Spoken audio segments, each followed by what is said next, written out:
एक बार गौतम बुद्ध को एक सभा में भाषण करना था और जब सभा का समय हुआ तब बुद्ध वहां आए और बिना कुछ बोले ही वहां से चले गए। तकरीबन 100 से भी ज्यादा लोग बुद्ध का उस सभा में इंतजार कर रहे थे और बुद्ध के इस तरह के व्यवहार को देखकर सभी लोग बहुत चौंके, लेकिन किसी ने भी बुद्ध से कोई भी प्रश्न नहीं किया। अगले दिन फिर से सभा का आयोजन हुआ और दूसरे दिन सभा में लोगों की संख्या तकरीबन घट गई। इस बार तकरीबन 80 लोग सभा में बैठे हुए थे। बुद्ध सभा में आए, लेकिन इस बार भी बुद्ध ने वही किया, यानी बुद्ध इस बार भी आए और बिना कुछ बोले ही वहां से चले गए। लोग दोबारा से चौंके, लेकिन किसी ने भी बुद्ध से कोई प्रश्न नहीं किया। अगले दिन सभा का आयोजन फिर से किया गया, लेकिन इस बार सभा में लोगों की संख्या और घट गई। इस बार सभा में केवल 50 लोग ही आए हुए थे। बुद्ध सभा में फिर से आए और उन्होंने इधर उधर देखा और बिना कुछ बोले ही सभा से चले गए। उसके बाद कुछ लोग क्रोधित भी हुए, क्योंकि लोग अपना काम छोड़कर आए हुए थे, लेकिन किसी ने भी बुद्ध से कोई प्रश्न नहीं किया। अगले दिन फिर से सभा का आयोजन हुआ, लेकिन इस बार सभा की संख्या और ज्यादा घट गई थी, यानी इस बार सभा में सिर्फ 30 ही लोग थे। फिर उसके बाद बुद्ध सभा में आए, मुस्कुराए और फिर से बुद्ध ने वही किया, यानी बिना कुछ बोले ही वहां से चले गए।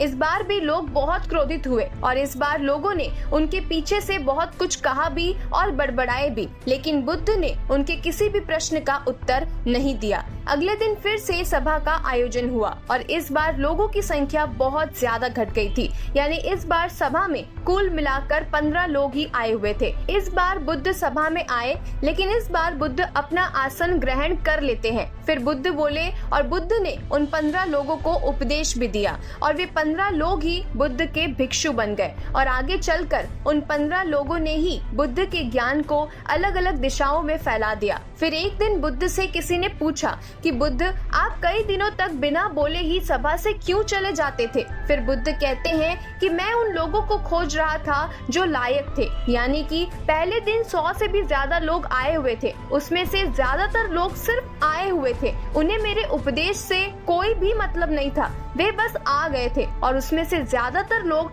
सिर्फ देखने और सुनने आए हुए थे कि सभा में आखिर क्या होता है। वे मेरे काम के लोग नहीं थे, क्योंकि वे लोग मेरे ज्ञान को औरों तक नहीं पहुंचा सकते थे। मुझे तो उन लोगों की खोज थी जो मेरे ज्ञान को जन जन तक पहुंचा सके। कई दिनों तक सभा से बिना बोले ही मैं इसलिए चला गया क्योंकि मैं ये देखना चाहता था कि वे कौन लोग हैं जिनके भीतर वास्तव में प्यास है, और जिन लोगों के भीतर में वास्तव में प्यास थी वे लोग अंत तक जरूर रुके, और जो लोग बस ऐसे ही आ गए थे वे लोग पहले या दूसरे दिन ही वहां से वापस चले गए। जिनके भीतर धैर्य था उन्हें मुक्ति का मार्ग भी मिला, और जो लोग जल्दबाजी में थे वे लोग अब भी अपने घरों में बैठे हुए हैं। सवाल ये नहीं है कि मैं तुम्हें क्या दे सकता हूँ, बल्कि सवाल तो ये है कि तुम मुझसे क्या ले सकते हो। तुम्हारा पात्र कितना बड़ा है और तुम कितने के हकदार हो। जितने के तुम हकदार हो उससे ज्यादा तुम्हें कभी नहीं मिलेगा। फिर वो व्यक्ति बुद्ध से पूछता है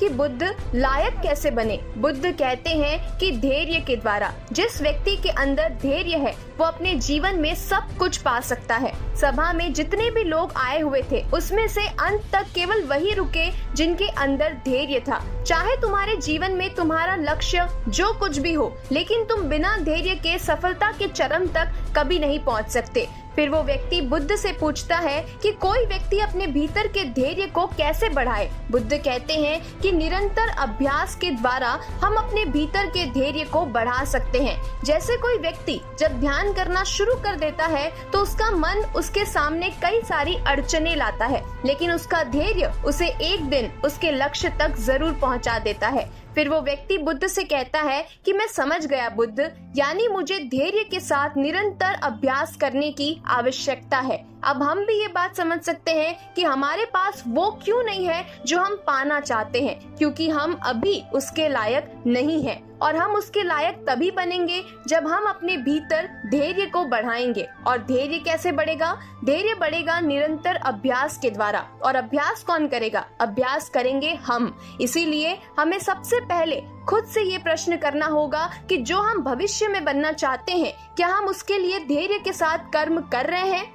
आज की ये कहानी आपको कैसे लगी बताइएगा जरूर। मिलते हैं ऐसे ही और भी नई कहानियों के साथ, ज्ञान भरी बातों के साथ। तब तक के लिए जीवन की इस खूबसूरत किताब को पढ़ना जारी रखिएगा।